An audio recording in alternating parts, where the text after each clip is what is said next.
I will call today's meeting to order at 6:31 PM. Can I get a roll call, please? Meg Dobson, Here? Frank Plaistow. Here. Dennis Harper. All right, was muted. Yeah. Lori Millette. Here. So this is going to be late. Daryl Burton. Here. Peter Bracci. Here. Bob Hamilton. Here. Julian Pisca. Here. David Roach is also here. I see Greg Colby and is Mark there? Yeah, he said he logged in. Yep, okay. I think that's everybody. Yep. All right, roll call. Sorry, pledge of allegiance. To the flag of the United States of America, to the republic for which it stands, one nation, under God, indivisible, with liberty and justice for all.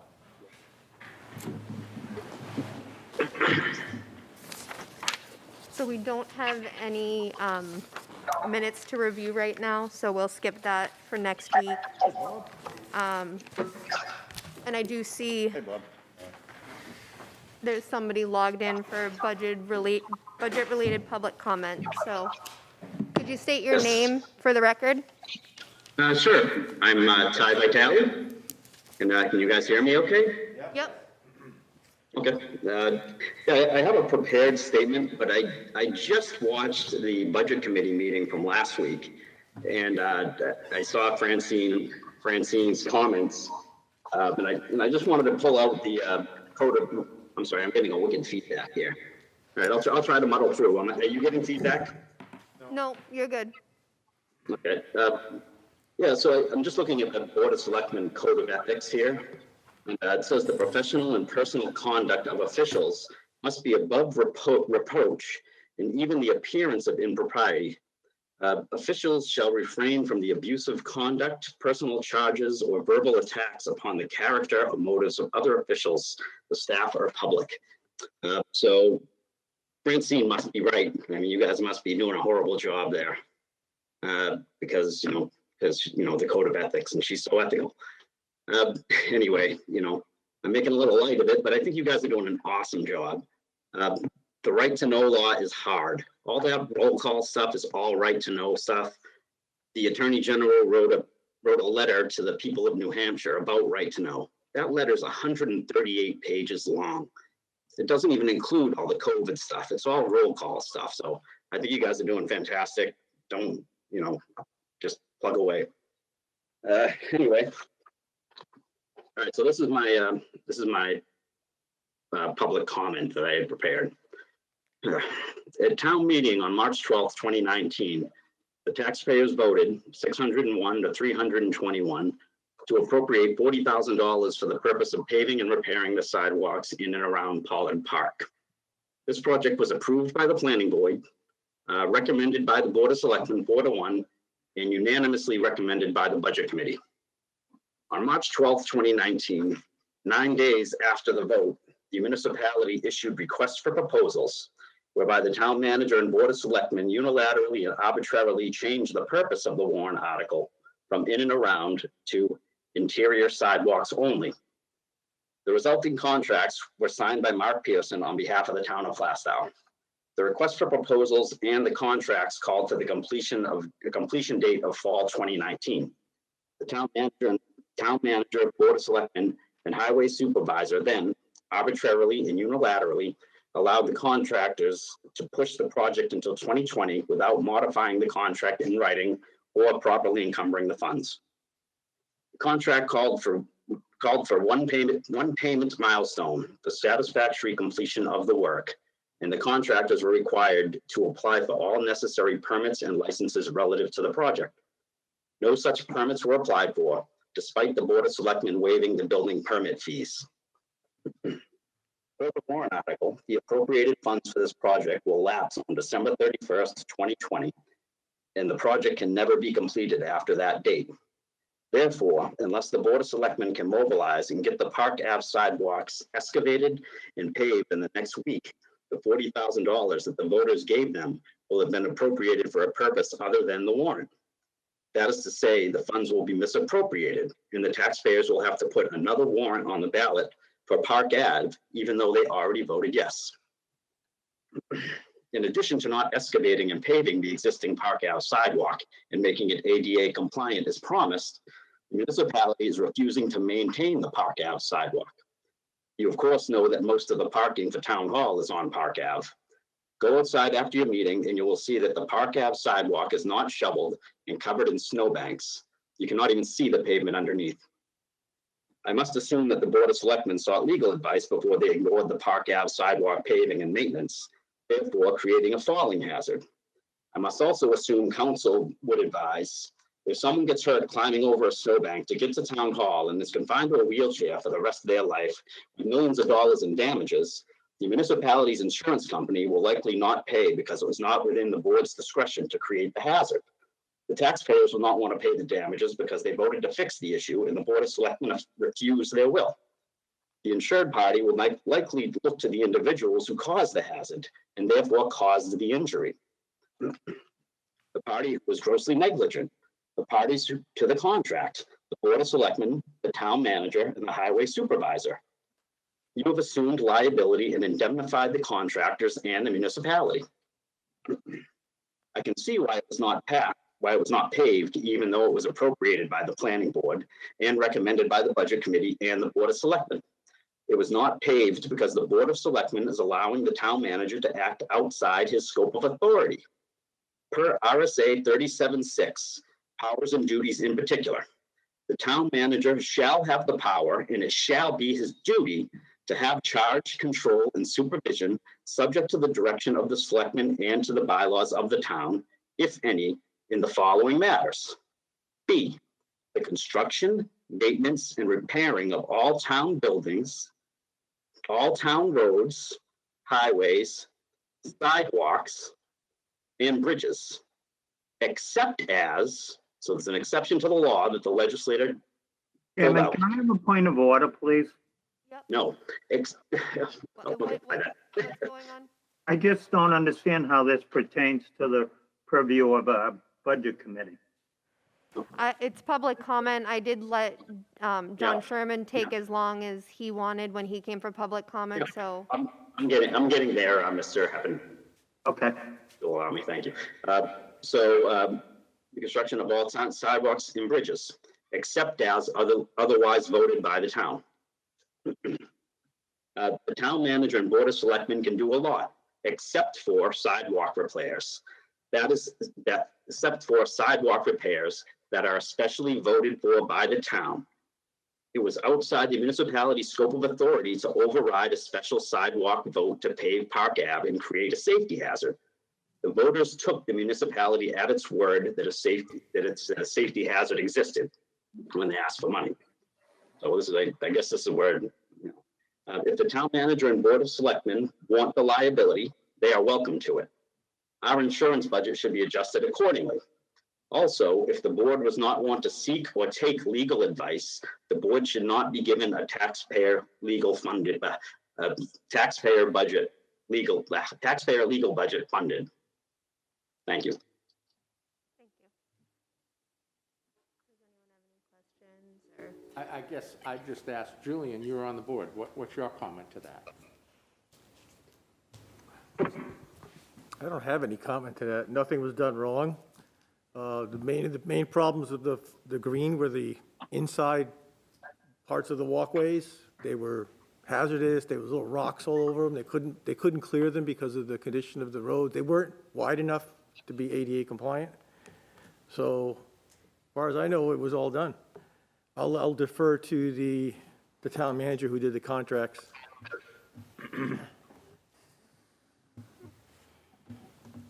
Yeah. One of the things that Ty brought up was that the sidewalks weren't plowed. Now, we have a machine that plows Route 125. Why can't we plow our sidewalks around Town Hall? I I don't see why not. if I may, the Warren article, the voters guide says CIP, this is, sorry, getting feedback. The sidewalks in and around Town Hall, known as Pollard Park, are not Americans with Disabilities Act compliant. The existing pavement is too narrow, cracked, and blocked, causing a potential tripping hazard for those using them. In order to correct the deficiencies, the pavement must be removed and a more robust gravel base installed before the repaving can occur. The repaving will only remove the safety hazards that will and will also significantly improve the looks of Pollard Park. The sidewalks right now are covered. I mean, you couldn't even shovel them. But the warrant article specifically says in and around Pollard Park. Jim Peck gave you guys notice on April 20th. Mark Pearson said he's the one who misappropriated the funds. I've been taking transcripts. Jay DeRoche in July of this year said that the reason the concerts weren't at Pollard Park was because the contractors were there doing the work. You know, I don't understand. Within 9 days after the vote, the RFP is issued and it changed everything. I mean, I don't understand why the voters aren't completely upset. I listened to Chief McCardle at Deliberative, and he gave this impassioned plea as to why they needed $20,000 to clean up the inside of the town hall and digitize town records. I mean, you know, people had a tear in their eye. They gave the guy a standing ovation, and I haven't heard anything about digitizing the town records. But, you know, I feel like I'm being personally discriminated because I live on town, you know, because I live at Park Ave. I've got tenants to worry about. They walk over to town hall all the time. They have to climb a snowbank. My father was in a wheelchair. I mean, honestly, why would you not do this? And it is in the budget committee's purview. You recommended the warrant article. If you weren't going to recommend, if you didn't recommend it, if you said, no, the exterior sidewalks are fine, we just want the interior sidewalks, great. You know, but, you know, why did you recommend it then if it's not within your purview to enforce it? You know, why have a budget committee, I guess, if that would be the question. Well, we haven't got this year's warrant articles yet, but we'll definitely look at them with due diligence this year and make sure that everything that is put into the warrant article has the correct information, and that's what the people are voting on. I do have an agenda to get through, so if nobody has any other questions, then. The only thing I would say, if Mark is on, he's welcome to Yep. answer this. Yep, the only Yeah. question I might have is the fact that and I believe the sidewalk Ty's referring to is the one on the backside of Town Hall, the outside perimeter sidewalk, and it comes partially down Park Ave on the other side. Why funds were appropriated for that, but then not used? What happened to those funds, and is that all above board? Does everyone know that was voted on to be used and then wasn't used, and what happened to the money? That's my only question. I can answer the questions. To go along with what Pete has a question. To go too. along with what Dennis asked, I've heard the number $60,000 for this project. But was that just a rumor that we had spent $60,000 rather than $40,000? I don't know. Ty?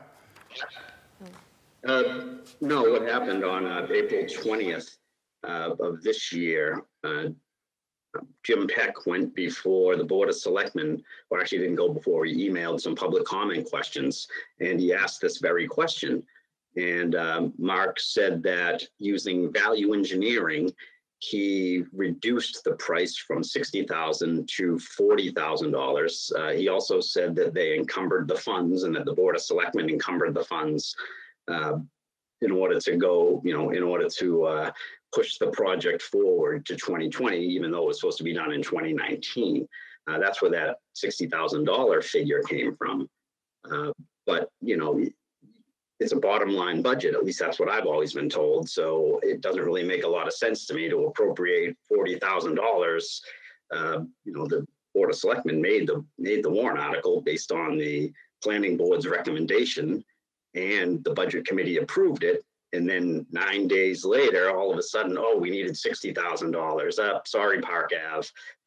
You know, sorry, everyone that parks on Park Ave. You know, Park Ave takes up, you know, a around town hall is a square. It's two sides of the square.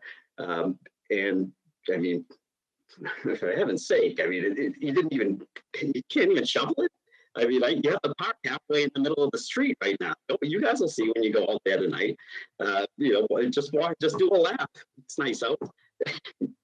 Well, unfortunately, the budget committee can't tell the governing body how to spend the money. We can just give them a budget and hope that they stay according to what we appropriate. But I do want to move on to our other items, and I do have legal on here. I know you sent the board communication, so if you want to stay logged in, because we probably have questions. I'm sure the board reviewed all the information that I sent, so thank you.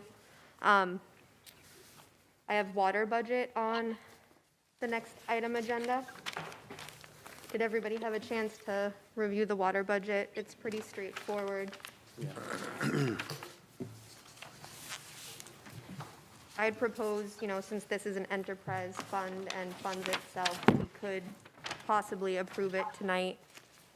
If anyone has anything they'd like to add before we make a motion, we can talk about it. I'll make a motion. Oh, should I wait until he makes? I guess, yeah, let's make a motion and then have discussion. Okay. Motion made. Okay. Is there a second? I'll second it. Okay, Sam, second. Discussion, so Lori?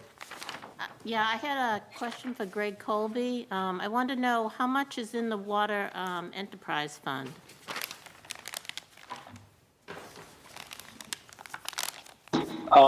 As of when? Oh, as of today? I don't know, but when was the last time that you would have a balance on it? Well, you give me a few minutes. I don't have that information handy, but I can get it in about 60 seconds. Okay, If you want to take other questions, I will tell you. okay, thanks. I had a general question. I just noticed that there was a public hearing for the water bond that the Board of Selectmen is doing at their next meeting. Is that for this money, or is that for something else? An agenda came out and it said public hearing for a water bond. I think it was for like $406,000. That's to help the water users hook up to the water. Okay, so that's separate from this budget. Yes.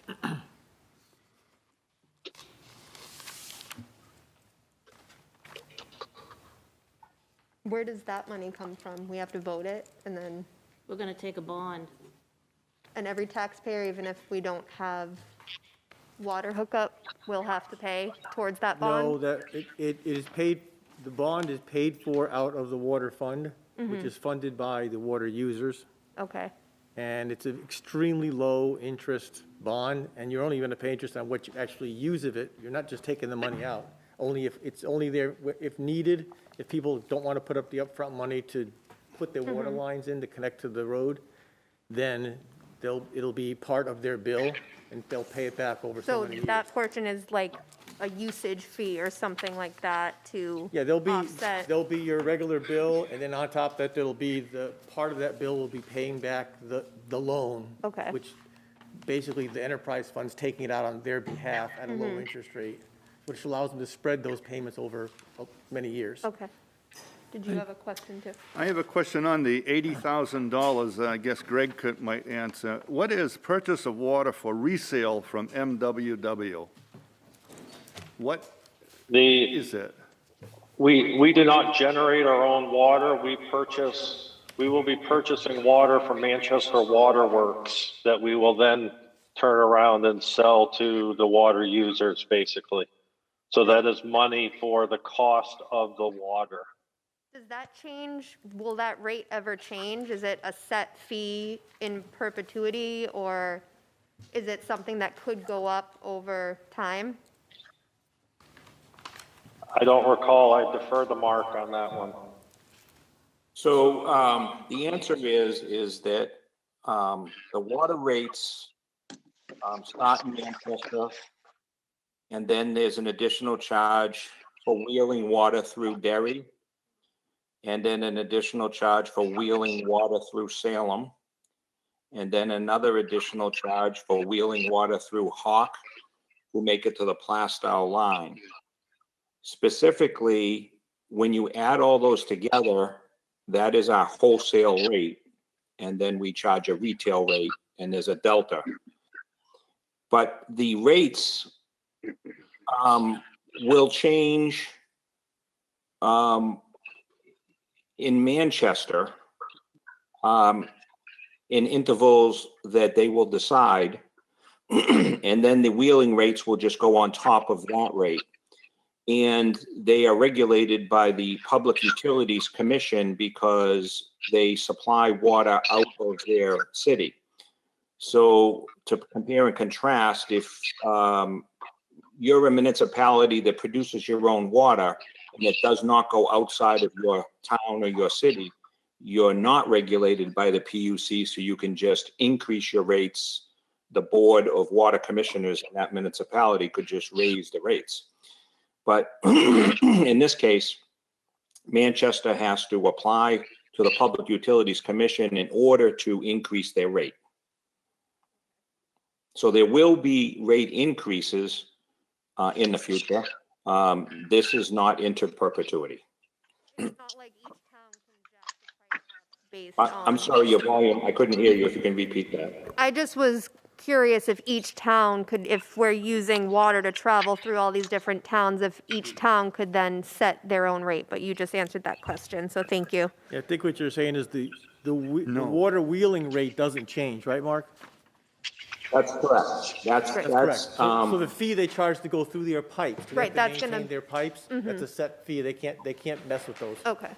They agree to that- those amounts. Yeah. That rate is into perpetuity.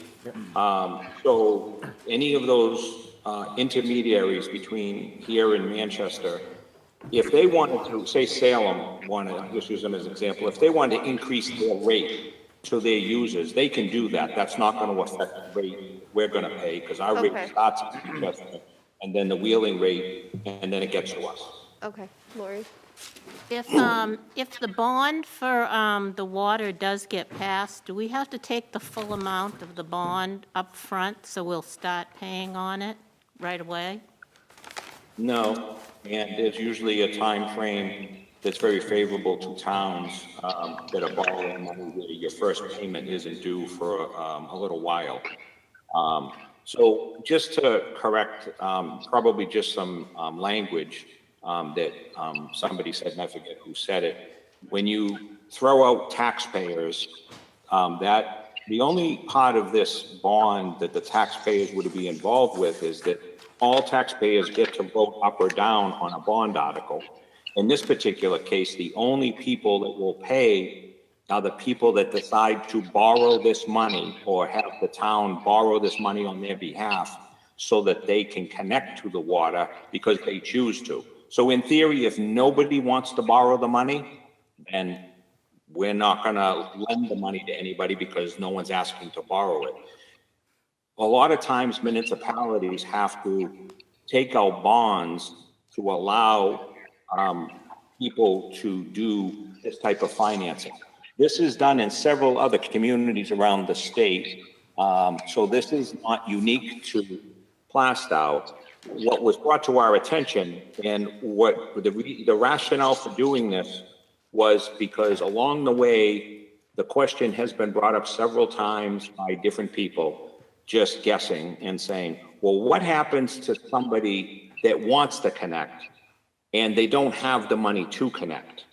And the reason why this very warrant article to borrow the money is to potentially solve that problem. If there's 50 people that don't have the money for the upfront costs, we're providing an opportunity as a community, as an enterprise fund, to borrow the money so that they can connect to it, and they agree to pay back the money that is to connect up over a period of 10 years. That's what the plan is right now. Were there other questions? Did I see a hand? Bob? Can I ask a question? Is that allowed? No, sorry. You're just here video watching the meeting. Oh, okay. I'd like to ask a question about bonds for the water department, because I'm sure this is just the first of several down the road because of expansion and so on. When a bond is approved by the voters, that bond money goes, I would assume, goes into the enterprise fund. And then it's used as it's intended to be used. Is that correct? Yes. Now, in the case of this water bond that for $450,000, there's going to be interest to be paid on that, and that'll come out of the enterprise fund also, but will be passed on to the people that are borrowing the money.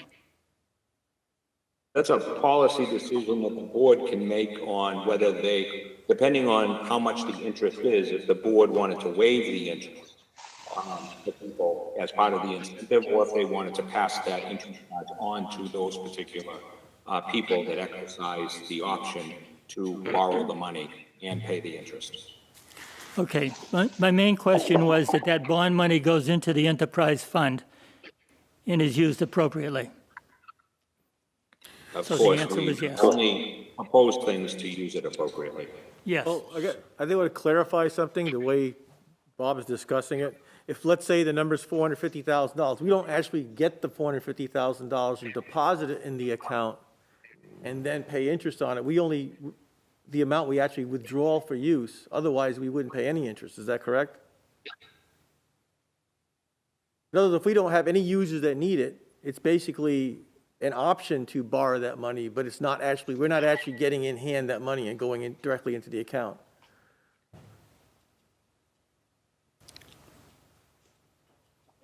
Hello?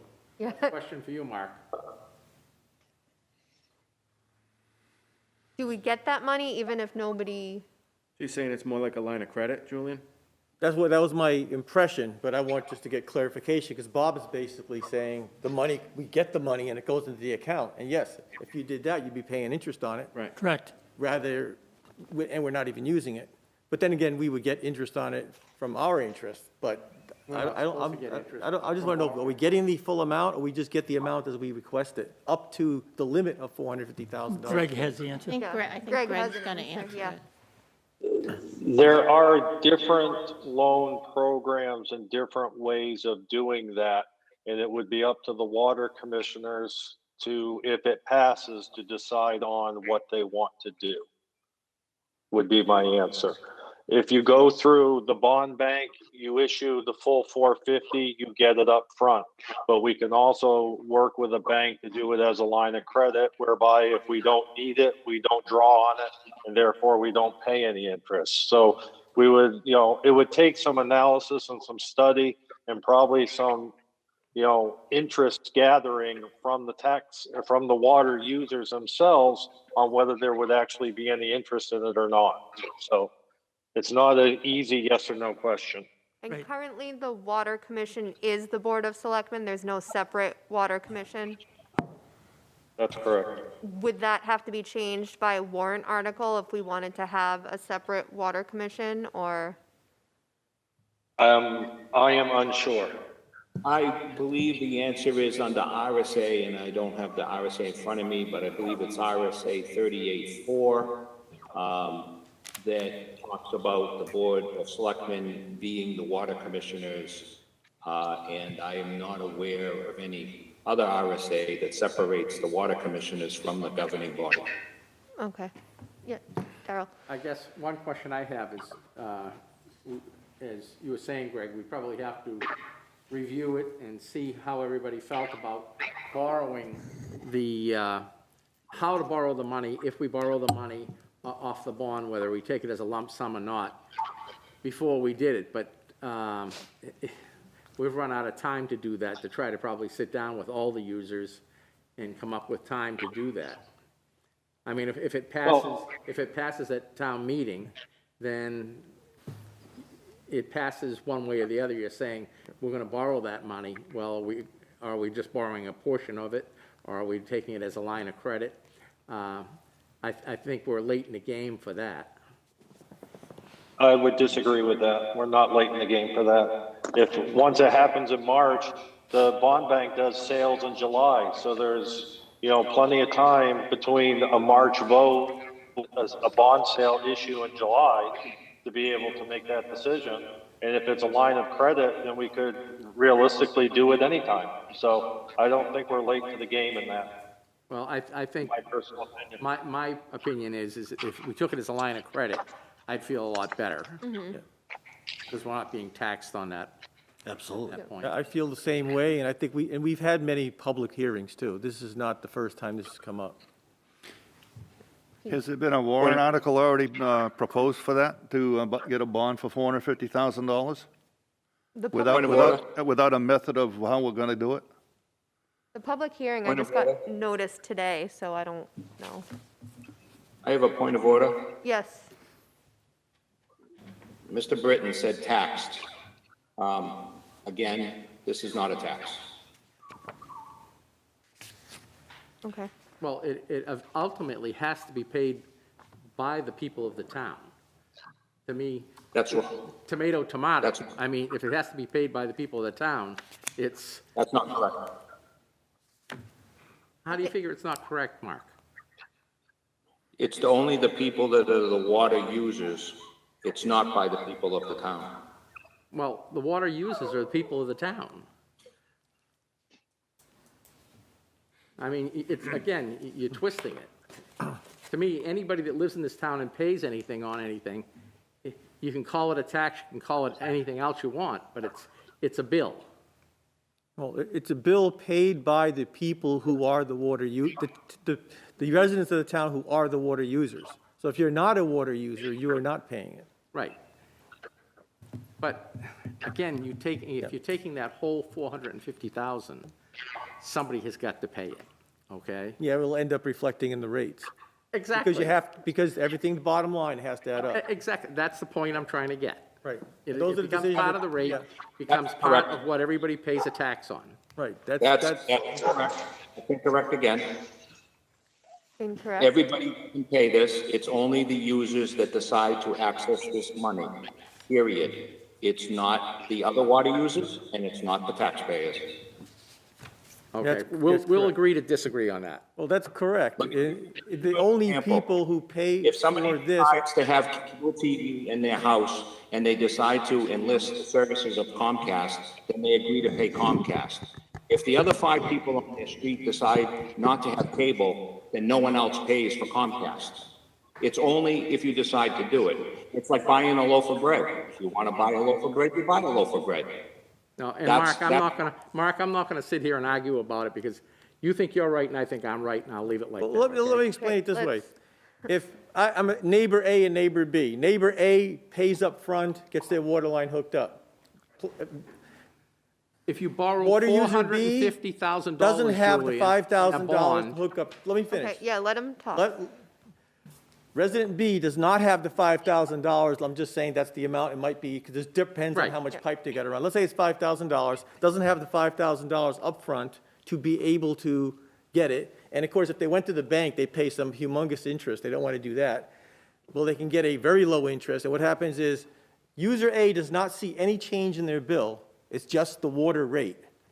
And what happens to user B is they get the same rate of water bill plus the additional charge that's paying off that loan of $5,000. So the other users that don't take that loan out, their bills are unchanged, not changed whatsoever. So you're saying that the bond that we get, we have to obligate the town to. Nobody will see that in a tax rate at all. Is that your No, comment? that's correct. Okay. That is correct. Yeah. You'd have to totally have some huge mismanagement occur or something for something like that to happen, which isn't going to happen. Because what happens if you don't pay the bill, Manchester Water Works will shut the water off. So that's not going to happen. It's all regulated by the Public Utilities Commission. So they're not going to let that happen because it becomes a hazard to the community if you can't get water. So there are a lot of regulations that will prevent you from doing anything that would be detrimental to the system operating properly. All right. It's totally contrary to Yeah. any bond I've ever seen in my life then. But see, most bonds are bonds to the town and the taxpayers of the town. This bond is only to the Water Enterprise Fund.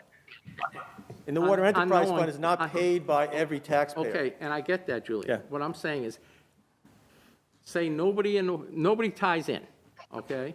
Just pie in the sky, nobody ties in. And we take that as a lump sum, that 450,000. Who's going to pay it back? We wouldn't take the 400.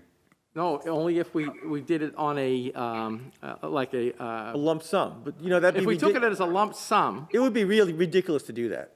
Let's just put it that way. It would We're be talking, really right. ridiculous to do that. Right. No one in their right mind would ever vote to do that. I hope you're right. I'd like to make a recommendation that during the public hearing for the water bond, that the enterprise fund is explained clearly to the public so that they understand that it's totally separate from the town's general fund. And I think that we now need to get back to Lori's question of how much is in that Thank you. enterprise fund.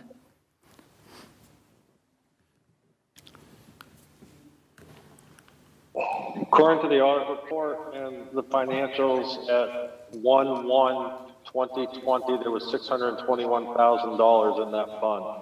We have spent approximately $200,000 and we have not issued the water bills yet. So my best guess estimate at this point is there's approximately $500,000 to $550,000 in that fund as of today.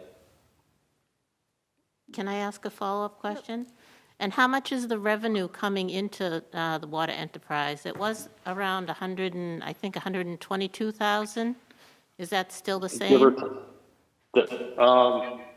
Last year it was in the neighborhood of 120 to 125. So we will be discussing the rates upcoming, but I don't believe it won't be less than 125.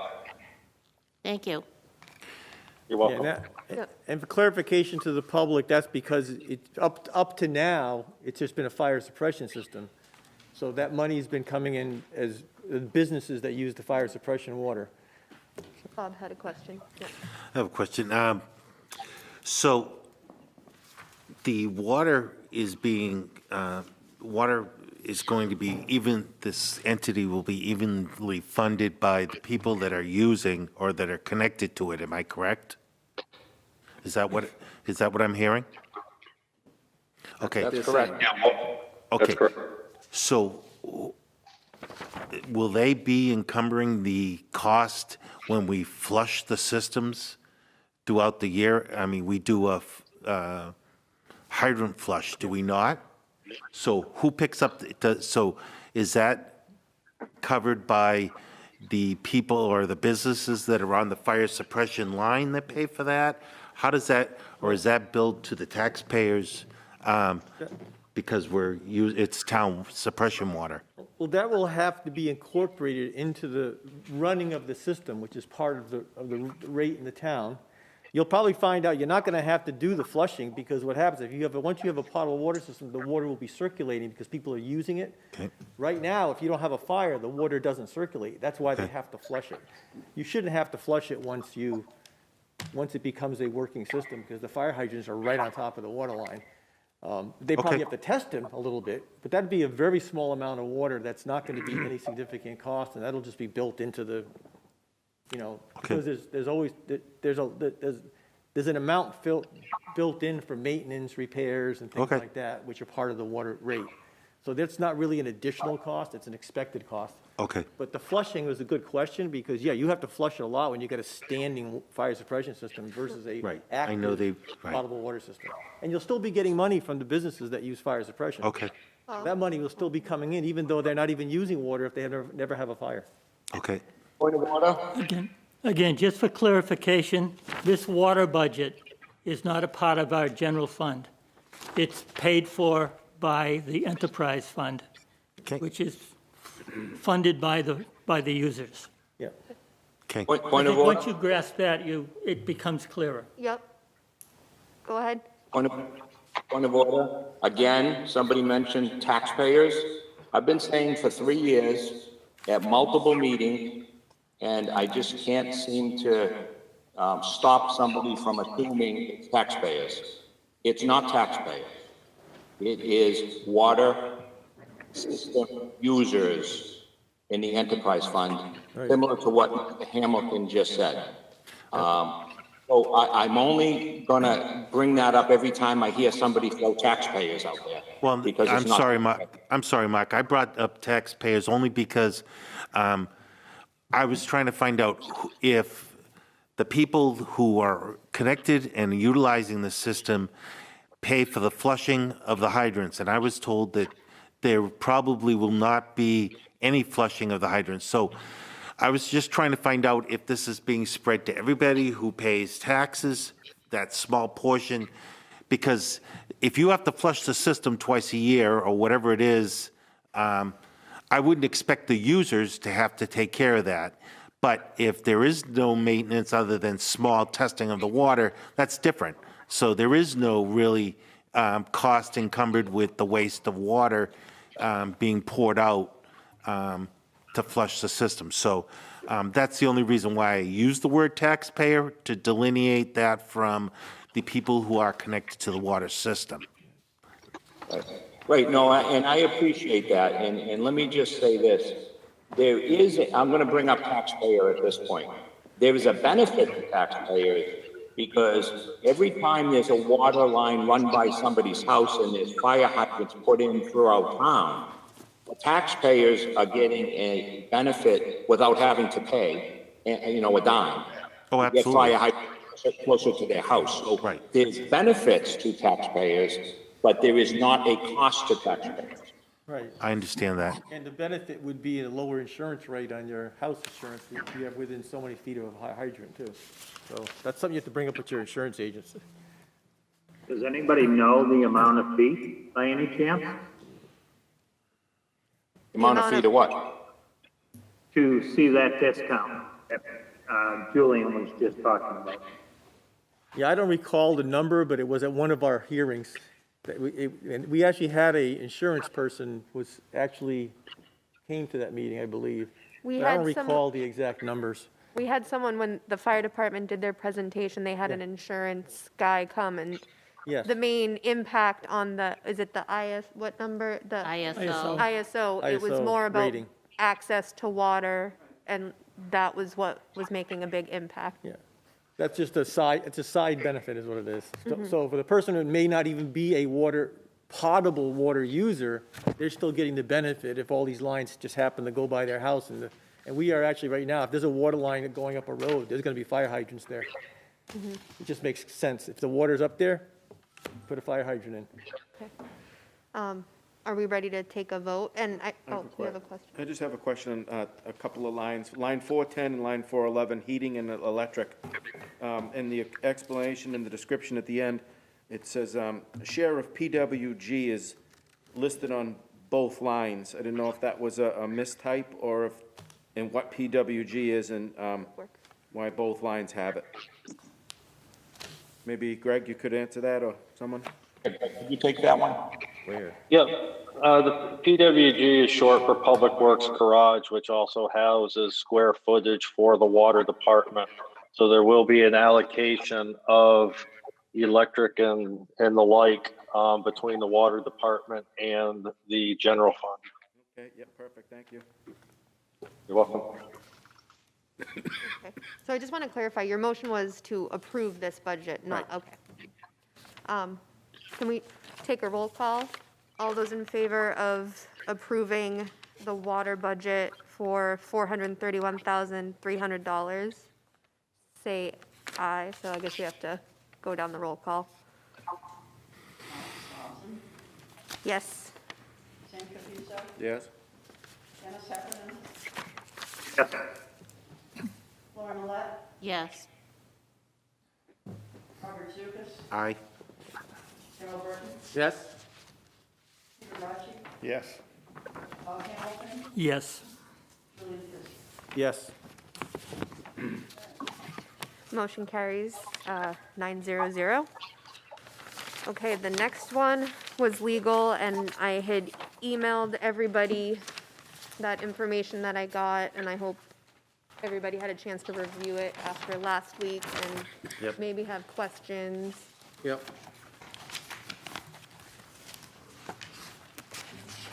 Do we want to discuss first, or make a motion to approve a number? Well, let's put it on the floor. I'll make a motion to approve the number. The one that was given to us, the 81,000? Yes. Okay. Is there a second? I'll second it. Okay. Discussion?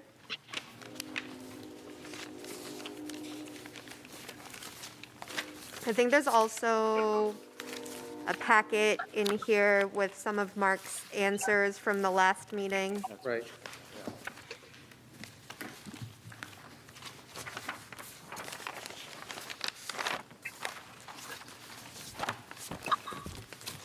Just to be clear, the motion on the floor is to approve this budget Yeah, for Daryl made the motion and Bob Zukas seconded it. How much was it for, Max? 81,000. That's what the motion is. We're having a discussion now about it. Does that include the 16,000 more? That's what the Board of Selectmen, I think, increased it to, yes. Can I amend that motion? Yes, please. I'll amend that motion to approve it at 75,000. Okay. Is there discussion? I'm looking for it. I think we're gonna have a second first before we discuss that. Oh, a second to amend it, yes. Is there a second to amend the budget? Sam seconded it. And discussion? Do you want to just explain your reasoning for amending it? Sure. I looked at the reason why, and I just think that number at 81,000 is too high. I think we can justify the 75. I'm certain, Yes. I'm certainly listening how you're going to justify the 75. That's not I get the legal. Well, just looking over the legal costs that was sent to us and that, I'm thinking, based on that we could justify him based on what I reviewed and that stuff.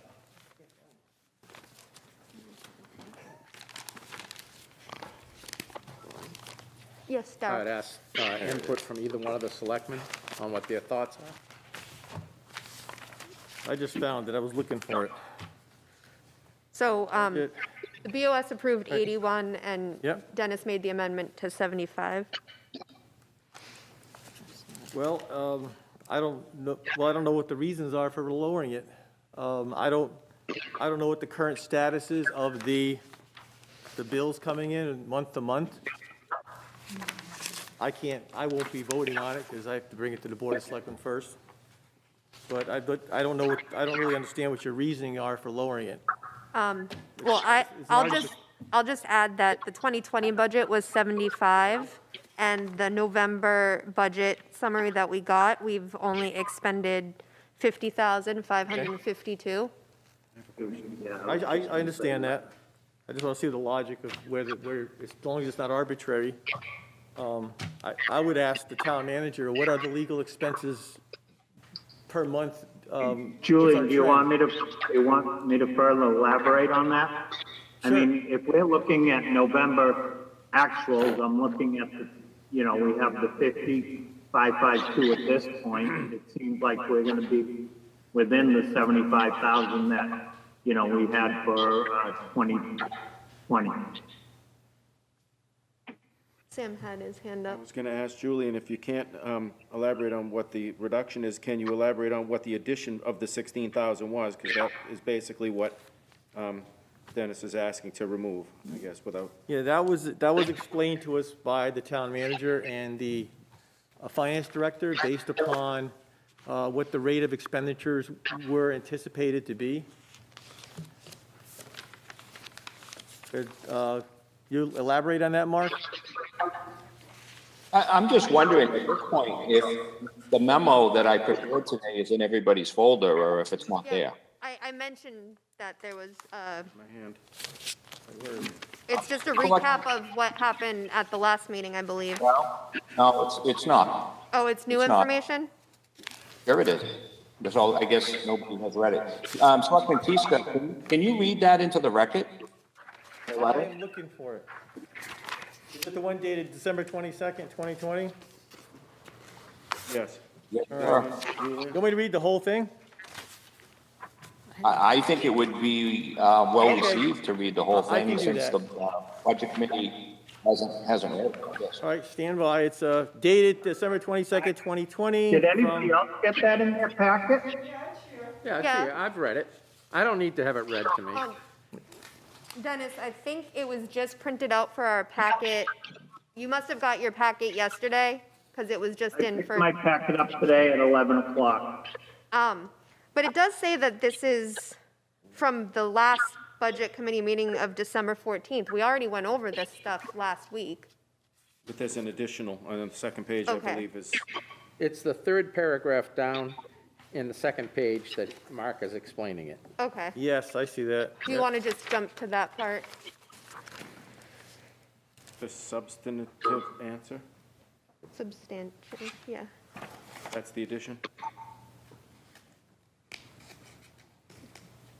Do you want to read that? You want me to read the third, I'll read the Yeah. third paragraph. It says, "The Board of Selectmen have made aware of the significant legal budget costs of the town has incurred since September. The monthly legal costs have now escalated to a recent bill of $3,600 for the most recent monthly billing. Using this rationale to project and estimate, the legal cost for 2021 would be around $43,200. I propose to the Board of Selectmen the original 2021 legal budget of $65,000. Subsequently, I asked the board to increase the legal budget in the amount of $16,000 based on the frequency and the monthly legal bills at the time. I will ask the board to increase this amount by another $30,000 to $34,000. This would place the total legal budget, if approved, at $111,000 to $114,000.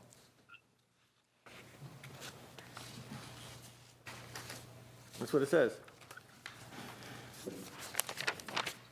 But we have a budget that's not saying that. Right. That's right. There's been a lot of talk about the legal budget being increased because of right-to-know requests, and I think we have a perfect opportunity here to discuss just how much those right-to-know requests have cost this town, and by month, and whether we expect them to continue in the future. Well, I'll defer that to the finance director and the town manager who have the full listing of all the bills that have been coming in.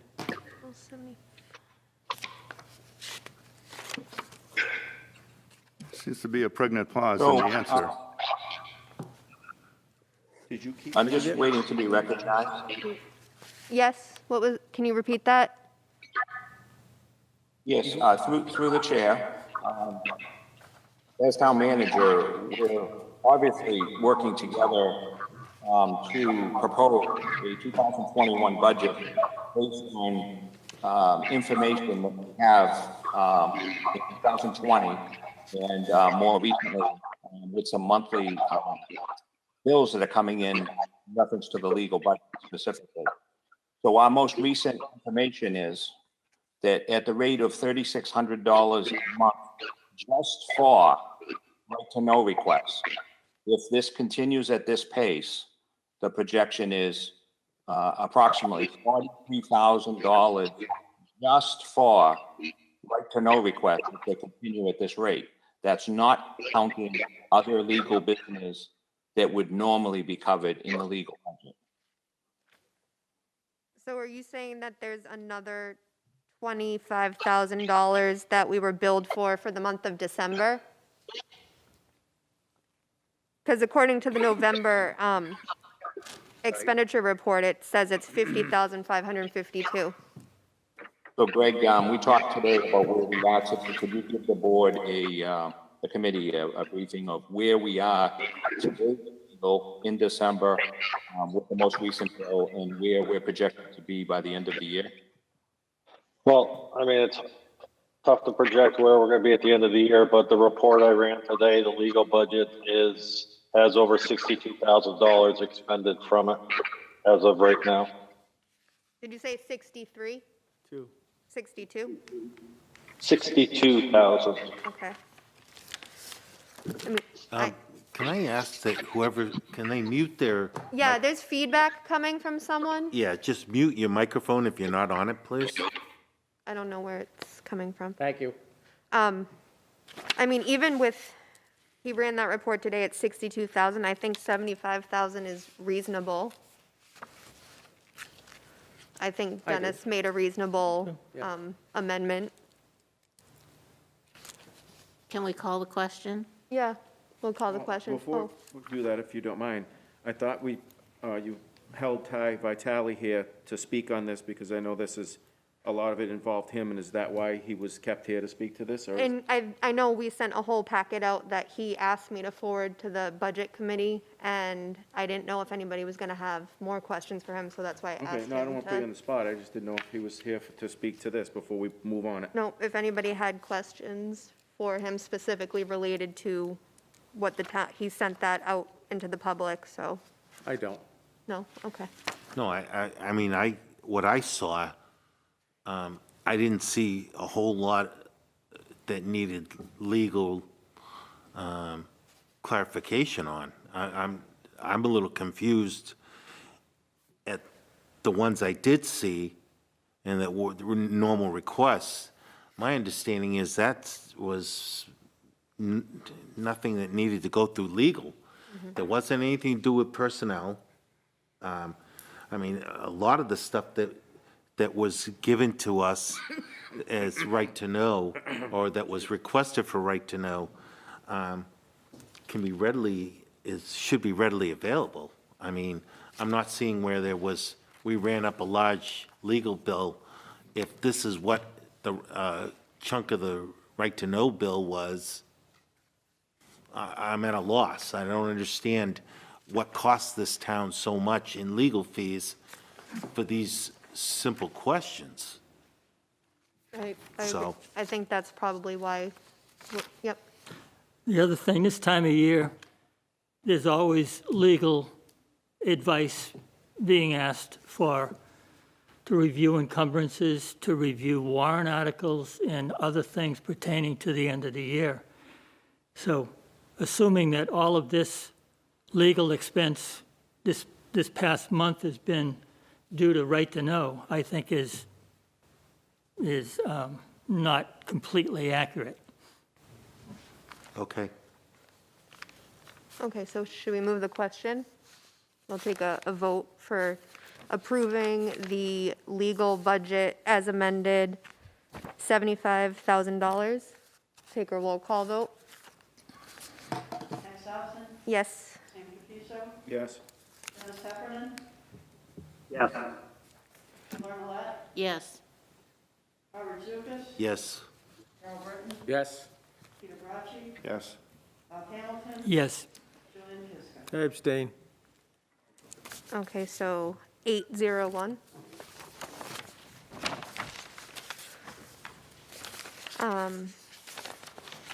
Next agenda item is to review encumbrances. And I had a packet put into our folders that has the findings of the auditors. I don't know if either of you want to discuss. Okay, I will start. And the first thing I would like to say is that I think that we tried to do things right this year and to conform with the RSA, which is 32.7, and to conform with the operating procedures of the town of Plaistow. And around June of this year, somewhere in that range, a suggestion was made to change or add to the operating procedures in Plaistow to get the encumbrances 1 week prior to the last Board of Selectmen meeting of the year. I believe Julian spearheaded that vote on the Board of Selectmen, and that was put into the procedures. Well, now I understand that there is no more Board of Selectmen meetings, and I think it's a very underhanded way to stymie the efforts of the auditors and the Budget Committee to comply with the law and the operating procedures. If there is no more meetings, we cannot get our recommendations to the Board of Selectmen before the end of the year. And I must read from the RSA 32.7, which states, all appropriations shall lapse at the end of the year, and any unexpended portion shall not be expended without further appropriation unless that amount prior to the end of the fiscal year, December 31st, becomes encumbered by a legally enforceable obligation. If encumbrances, and Darrell, you ought to know this, if we don't sign them by the end of the year, they lapse. Right. They're no longer any good. If there is no more Board of Selectmen meetings, as you canceled last night, Julian, you cannot sign the encumbrances. You cannot give your stamp of approval on them. All right, can I speak? Yes. Before you go further, I'll let you keep going. The decision was made last night that it would be done at the next meeting next year, and we were told that the actual encumbrances didn't actually have to be voted on by December 31st. And what happens is right now, I believe, some of the contracts are still being written and finalized, so there wasn't anything to vote on until they're finalized, so we could see what the numbers are.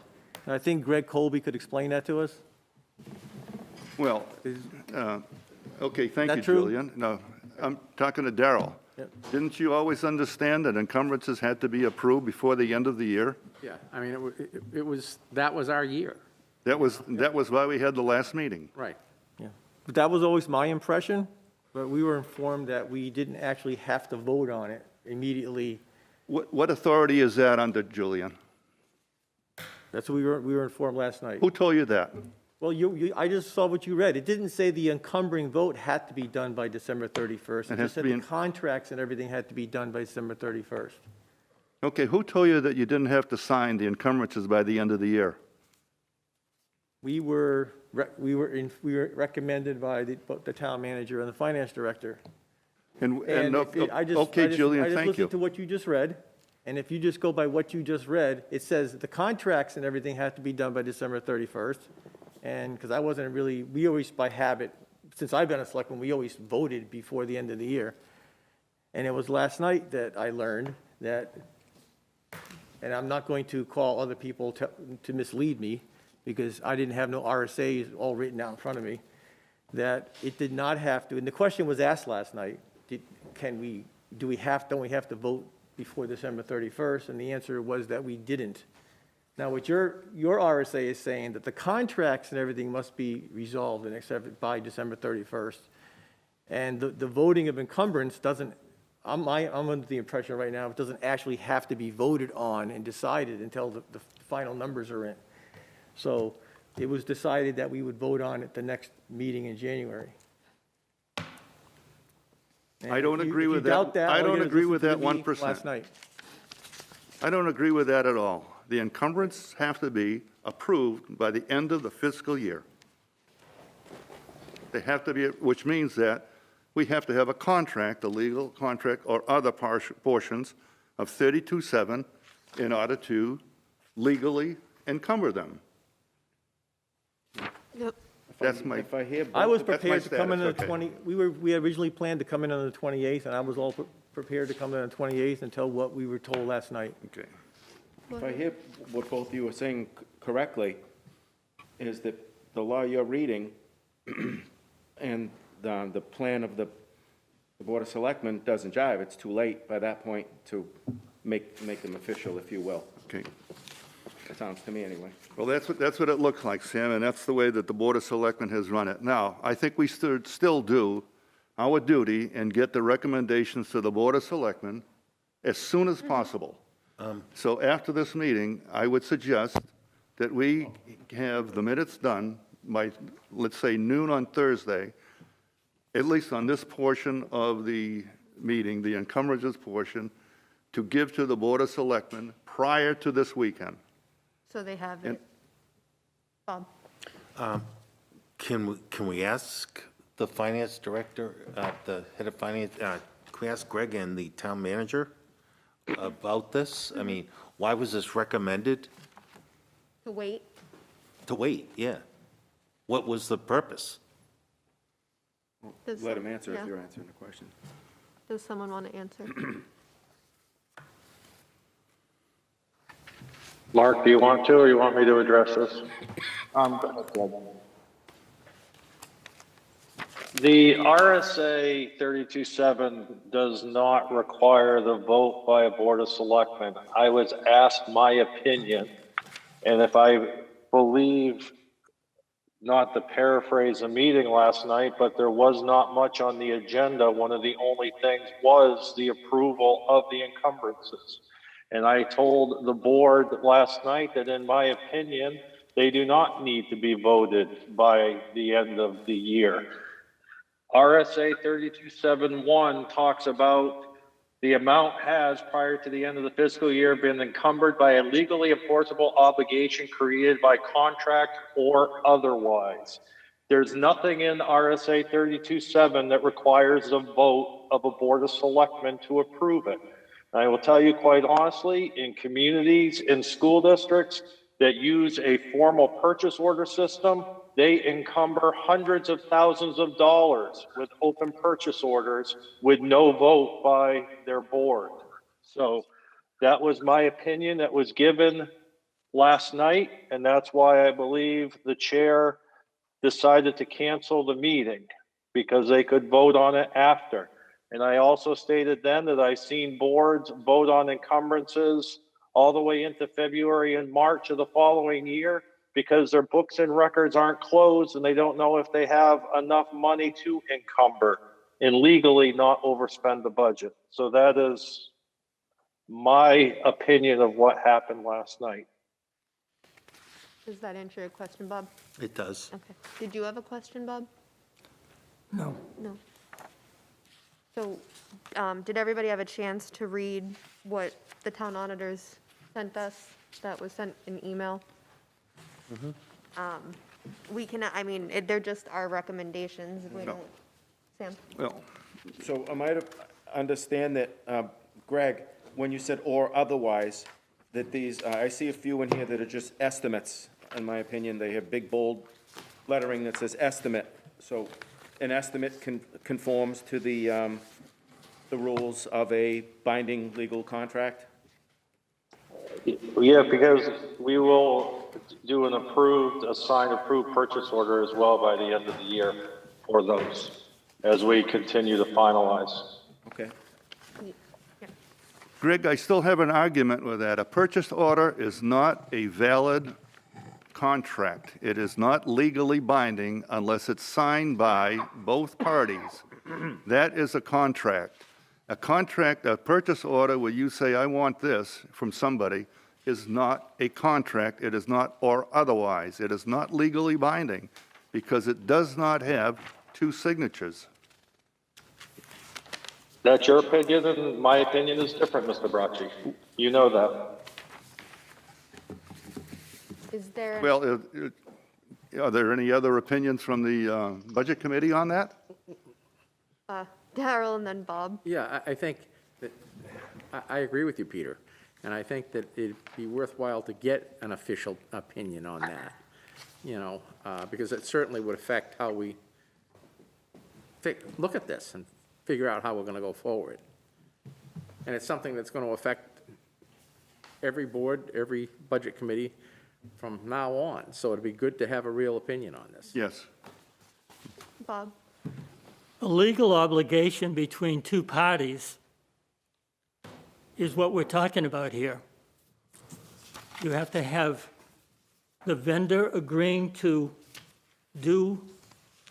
provide the service or the product for a specific price, and you have to have a town official signature on it as well to have an agreement, or else you don't have one. I mean, I don't know what this discussion is. We've been through this so many times this past year, including a discussion with you, Greg, about warrant articles last year. I'm sorry, encumbrances last year. If there's no specific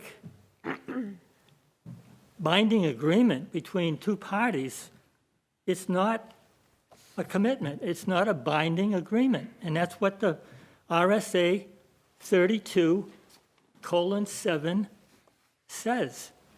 I just don't understand what the confusion is.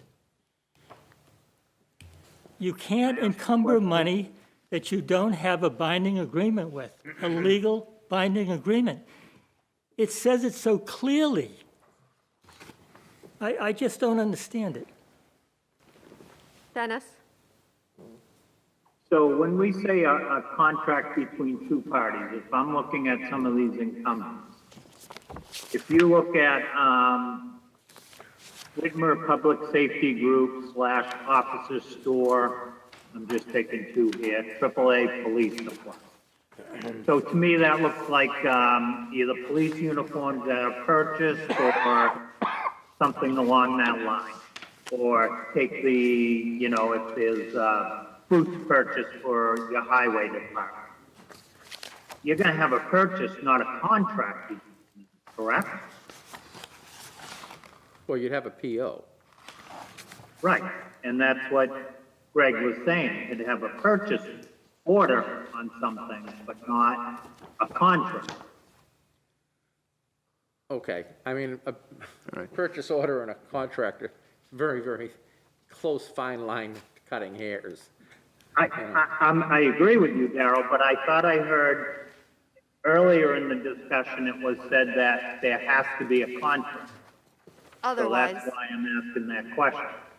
It said contractor otherwise, so the purchase order counts as a contract, but that's because the other party's agreeing to provide this. An estimate could change at any time. Right. So we're saying a purchase order, if there's a purchase order in place, that is the and/or? I would say, A purchase order without a contract, if you just put a purchase order in, the vendor may just say, no, I don't want to do that.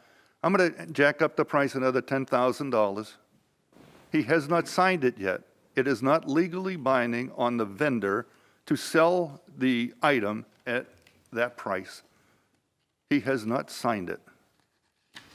So, I follow what you're saying. we've talked enough about that. Can we go through, through our recommendation? So can I just say, so on the purchase order, you're saying the price wouldn't be listed? No, no. The purchase order is not a legally binding contract.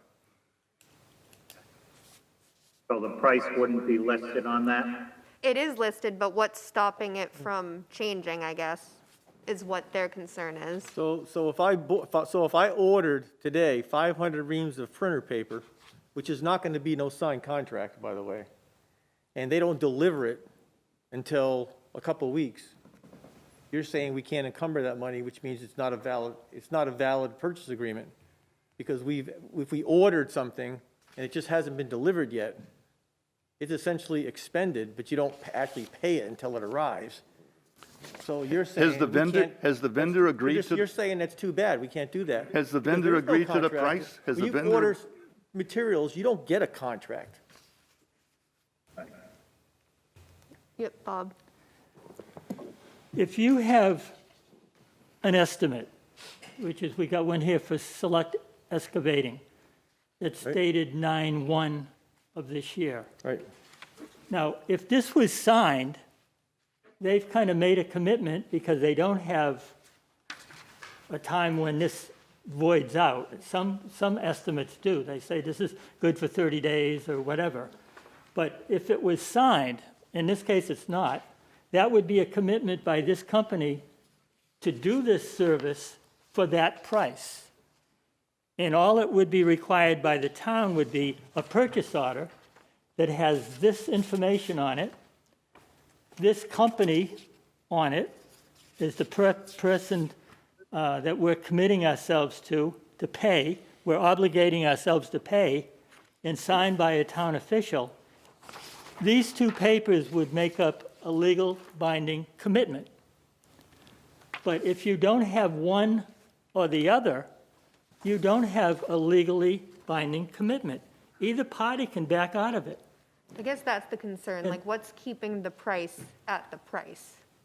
Especially as these two estimates were from September. Correct. They may not even be in business anymore, but I'm sure they are, but in some cases Just that further can happen. documentation, I Well, think. if someone jacks the price up on me, if they're gonna deliver, I just don't accept that, I just don't accept it. Right, so what happens if They you, don't get the sale, and then the whole thing's null and void. so what happens if you encumber the funds and it doesn't cover what Well, if you they encumber bill you funds for? and they're not spent, and that has happened, it just goes back into the general fund. It doesn't just They stay out can in be limbo, spent, it though. goes back in the general Julian, fund if where it they're should in the go. general fund, they can be spent because it's the bottom line budget. Once it's no longer expended and you find out you don't need it, matter of fact, we recently did vote on to put something back into the general fund because it ended up, we didn't expend it. We didn't need it for some reason, it happened, and boom, we didn't do it. And so that money went back to the general fund. I think, Greg, Mr. Colby, weren't there two items or something that were still in negotiation or something? I'm trying to recall what went on in one of the meetings. Well, we something don't else have I a guess signed, there are some contracts that are before legal that are being finalized. And, as part of year-end process, I'm still going through and analyzing contracts and the like, and what can be delivered for services between now and the end of the year. So these encumbrances are gonna change, quite honestly. By doing it, 2 weeks earlier on the 14th, and we have said, right along that these items, this isn't the final list. This is the list that went to the board as a preliminary recommendation. And to Mr. Hamilton's point, between now and the end of the year, these will all be signed with purchase orders issued to the vendors. So if that's what you're feeling and your hangup is for a legally enforceable contract, that will be performed before December 31st. Okay. Signed by the vendor as well. Yes. See, what I was saying is that could have been avoided if the estimate was signed by the vendor.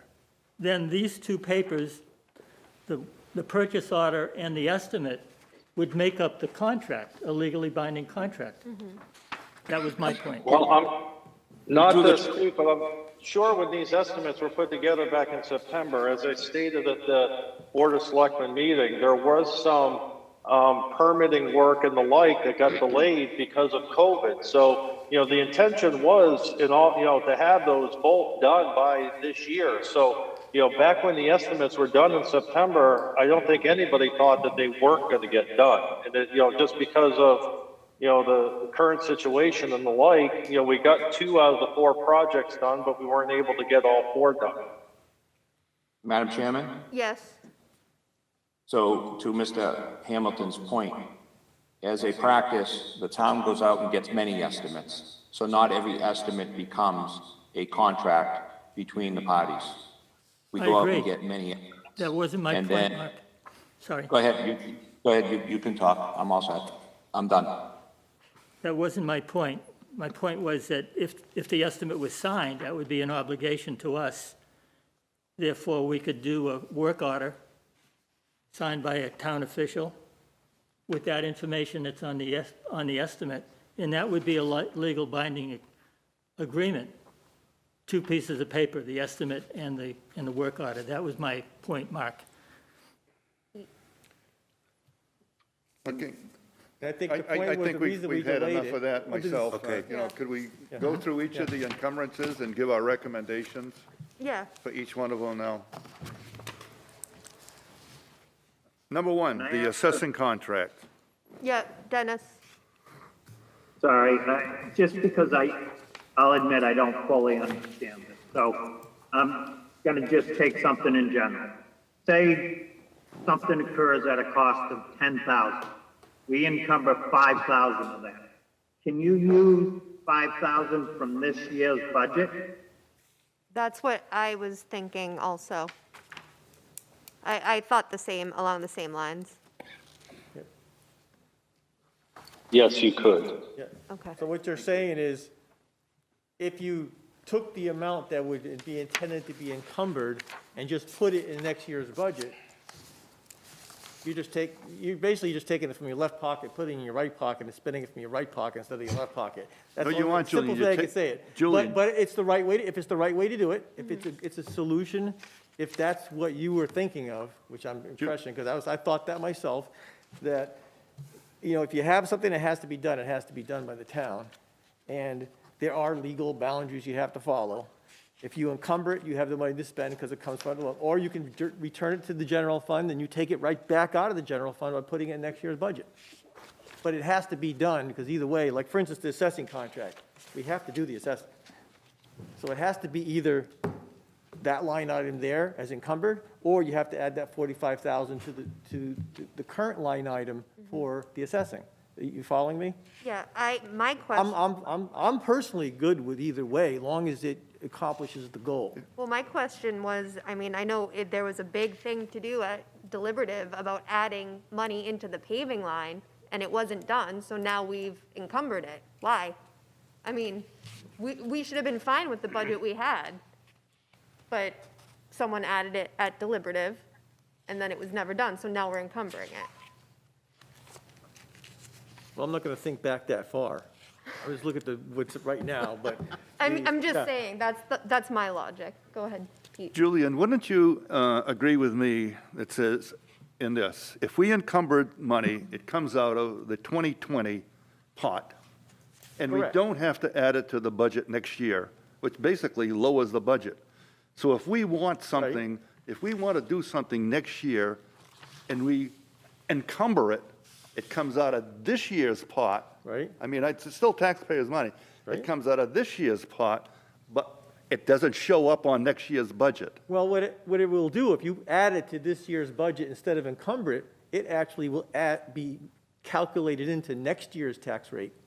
I think That's another way to look at it. I think what Pete's saying is if we're Yeah. paying for it from last year's pot of money, Right. and we're encumbering it, we don't need to pay for it in 2021. That would be correct. Okay, so But why, if you don't encumber it, then you'd have to add it to the budget, or else you won't have the money to pay the bill. That's right, you have to add it to the budget. Exactly. The budget goes up. As long as the money is appropriated for the purpose, how it gets there, just my personal Julian, thing, I'm not going to speak for the rest of the board. Julian, you don't have to appropriate any money, you can just spend it. You don't, it doesn't have to be Well, appropriated. you can't spend money that's not budgeted. Like a generator for the highway garage, if it wasn't appropriated? Well, it came out of something else, possibly, I but it's see. still, you can't overspend the budget. I Now, let's see. say we have a year where the budget, everybody, all the line items get spent exactly to where they were, Oh, we're not saying then that. you wouldn't have anywhere to draw it from. correct. You put yourself in that situation if you don't budget it. Well, I think You don't that, budget it. that falls into the next agenda item when we're done with this, is going Yeah. over the Can we November okay. expenditure report, yeah. Can I ask a question to Greg Colby? He's out. Yep, At the there he is. break. Oh, he's back. Yes, sir. Greg, if, let's say this current year's budget has funds appropriated for culverts, and that money has already been spent, can we still encumber more money for culvert repair, even though the budget, the allocation in the budget has been spent? I mean, Yes.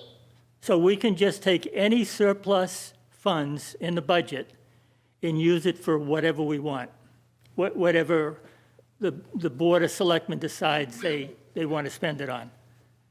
For The Board example, of Selectmen are, as long as the bottom line of the budget is not overspent, and there is money that's appropriated, for a specific, for a purpose, it can be spent.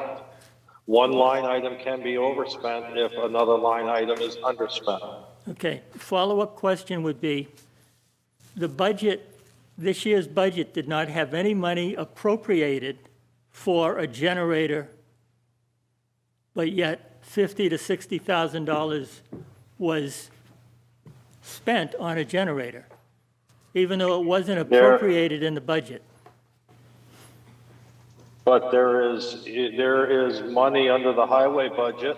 There is money under the highway budget for equipment. So would you consider a generator a piece of equipment? Yes. I'd also consider it a And piece of for capital the- equipment. Well, your question, there is money for the highway department, there is money for equipment for the highway department. So I would consider a generator in that case, equipment for the highway department, so that would be a legal expenditure as long as we don't overexpend the bottom line of the budget. Okay, even though there wasn't $50,000 to $60,000 left over in surplus in the equipment line item, That's going to be my question. Correct. it's still legal. Then going on Yes. that same line of thinking, if there is any money left over, we can spend it, so why do we do a budget? Why do we do a budget, Greg? If we can spend money any way we want, the bottom line. You'd have to ask the lawmakers in Concord, Mr. Bracci. Pardon me, I didn't catch that. You'd have to take that up with the lawmakers in Concord that Okay. pass the RSAs. I don't know. I'm not a lawyer. I'm not, an expert on, why they did and allow certain things like that. Daryl? Just a comment. I guess every town should have some, for lack of a better term, rainy day fund. But I think you have to look at it and say, what's a legitimate rainy day fund? And then at the end of the year, if there's vast amount of money beyond that, that should go back to the taxpayers in a reduction of taxes. That's just a general comment. I just have a comment, a general comment on approving, or are we recommending approving whatever we're doing of the appropriations, the encumbrances? If in fact I had a signed PO, estimate, purchase order, contract, anything in front of me that was signed by the vendor, and obviously the town, I'd have no problem recommending it.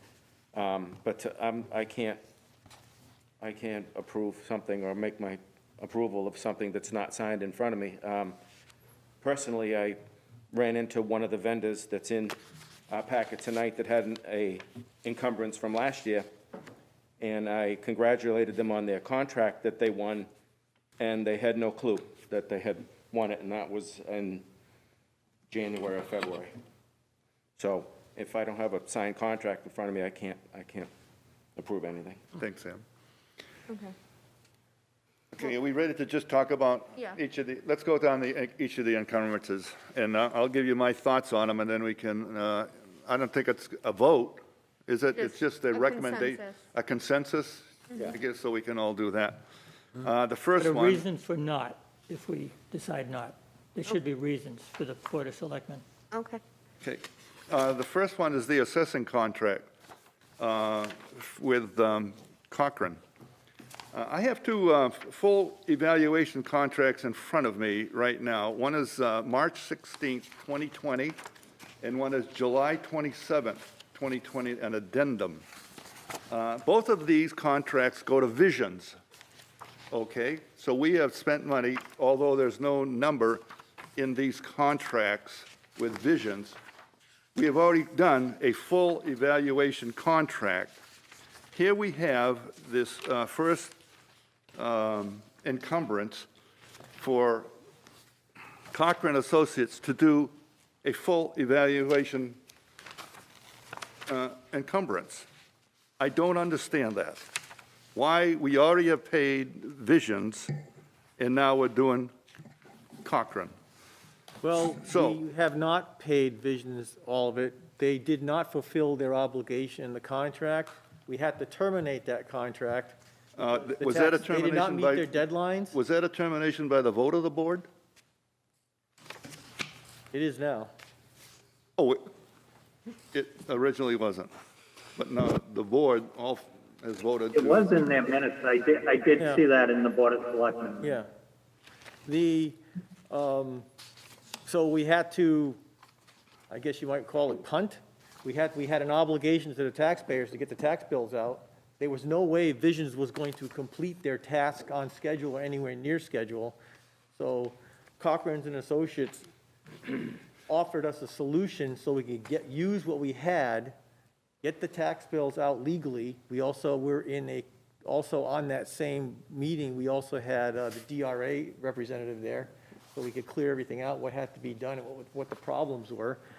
And Cochran and Associates finished the job to get the tax bills out for this year, and we signed a contract with Cochran's, and I guess it's not there, I guess. We did do a contract with Cochran, as far as I understand, for Okay, this coming Julia, year to get the values anew done, and it's a combination of the money we didn't pay the full amount to Visions yet, and that's gonna be, that's gonna have to be determined how that's gonna work out, because we did pay them part of it, even though they didn't do the work.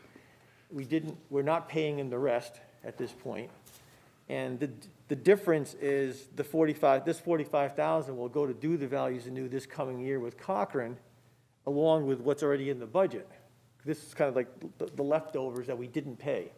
So either you encumber it, so you can pay for the values into this coming year, or you have to just add that amount to the budget. Didn't we just do a values anew this year? We tried to do it values anew, but the Visions did not fulfill their contract. They got way behind, they didn't do the job correctly. It was found that they made too many mistakes and too many errors.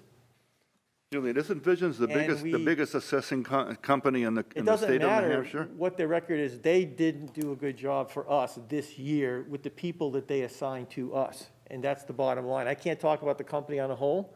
I'm just saying, we were not happy with what they did. The results were not good. Who was helping them? So we had to terminate the contract this year with them so that we could get the tax bill out, and we barely made it on time. We had no choice. Our hands were tied. We had to have a solution. Why weren't we? Things like that happen. I mean, I never. Why had that weren't we happen watching before. over Visions all along, and who was helping Visions? Why weren't we watching over them? But what I'm saying is this encumbrance is to pay again for another values anew. Did we already pay for it? Well, Are we paid already twice? paid We didn't but we didn't spend it all. But we paid And for we may, something. who knows, we may be getting back what we already paid. I don't know how that's gonna work out, because that's not determined yet. It has to go through Legal. proper channels and legal. But It'll be a legal fight. Yeah.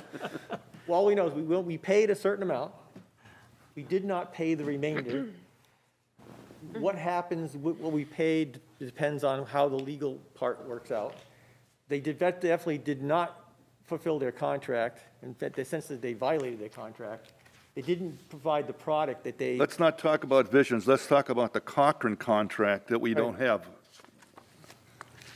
I mean, Well, That's I'm the under the assumption encumbrance. there is a contract. It's just not here. so It's just not here. It's just- Pete, we're meeting next week. Mr. Colby, do we have that contract available? It's part of the packet that I have. You know what page it's on? It's this one, the full valuation contract. It's the first page. There is no number in that contract. There is no Price. value.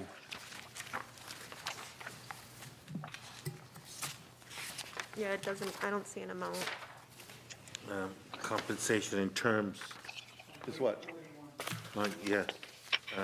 It's 2.7, Two compensation terms. Right, 2.7.1. yep. Here it is. 45 The days. overall project is estimated not exceeded 45,000 in addition to the general assessing contract. That's right, That's where the number comes from. Not to exceed, yep. So that's there, it's in writing. okay? So they'll do it, So this is in addition to, What we already paid? no, the request, on our spreadsheets. it's in under- addition to what's on the spreadsheet. Under assessing, under the assessing contract, it's 76.8. Right. So we're going to add 45 to that. Well, unless they're encumbering it from last year. I don't think we're going to add 45 to that. It's going to be encumbered from Yeah. 2020. Right, but I mean, it's an addition, I don't believe the 45 is included in this 76.8. I think it's on top of, It's on top of. Yes. right? Yes. Yes, It says, in addition to the general contract. right. Right. Okay. I mean, I was just gonna suggest if we're meeting next week. So it is here in writing, and it is in an Can I agreement, and make it a is in the contract. Comment? Yeah, Dennis? Okay, we ready to? I mean, I just got this packet this morning at 11 o'clock. I'm not sure when you guys got this, Just now. but, okay. So there was a lot here. I have a full-time job. I didn't have time today to sit through and look through all of them.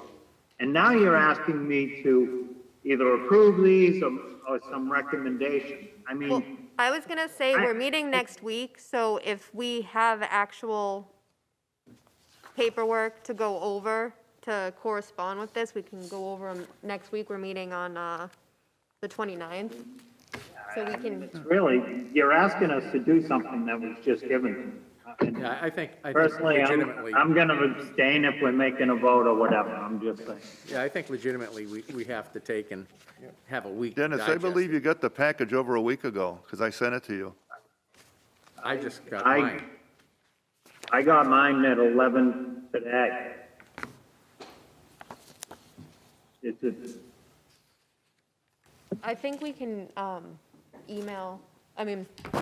go over this next week and be able to, I can formally Okay. email the chair of the BOS our consensus, so they have it before the 31st. Can we just get, maybe by then we can get some signed things Yeah, without hopefully sign? there'll be more corresponding information by then. If that's the case, can we get an updated version then? Yep.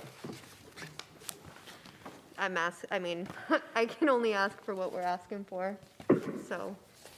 Well, if that's the case, and if this town is not going to sign for the encumbrances before the end of the year, why don't we just wait until February to talk about encumbrances?